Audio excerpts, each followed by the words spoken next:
उत्तराखंड में रिवर्स पलायन को लेकर अभी भी कुछ स्थिति खास ठीक नहीं है। अगर बात करें पर्वतीय क्षेत्रों की, तो वहां पर रिवर्स पलायन अभी पूर्ण रूप से नहीं हो पाया है। पलायन के मुद्दे को लेकर कांग्रेस ने सरकार पर सवाल खड़े किए हैं।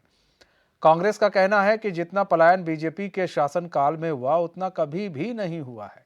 पर्वतीय क्षेत्रों में न स्वास्थ्य की सुविधाएं हैं, न शिक्षा और यातायात की सुविधा है ही नहीं है। वहीं बीजेपी का कहना है कि कांग्रेस उत्तराखंड में पलायन में पिछले सालों के मुकाबले कुछ कमी आई है।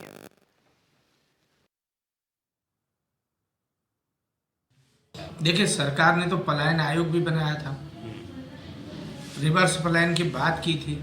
सरकार को बताना चाहिए ना 7 साल में कितना रिवर्स पलायन हुआ, उस पलायन आयोग ने क्या काम किया।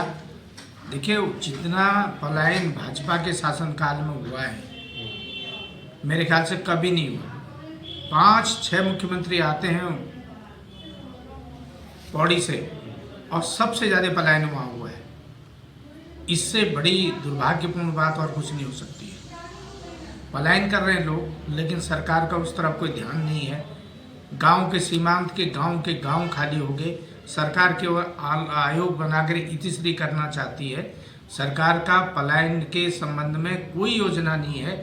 तो सरकार को कोई चीज़, आप अगर निवेश कराने की बात कर रहे हैं, 3.5 लाख करोड़ आपने निवेश की बात कही, तो सरकार को ये भी तय करना पड़ेगा कि उत्तरकाशी में कितना निवेश हो रहा है और आपका चमोली में कितना है, पिथौरागढ़ के लिए कितना निवेश आ रहा है, बागेश्वर कितना निवेश आ रहा है। और ये धरातल में चीज़ें उतारनी पड़ेंगी।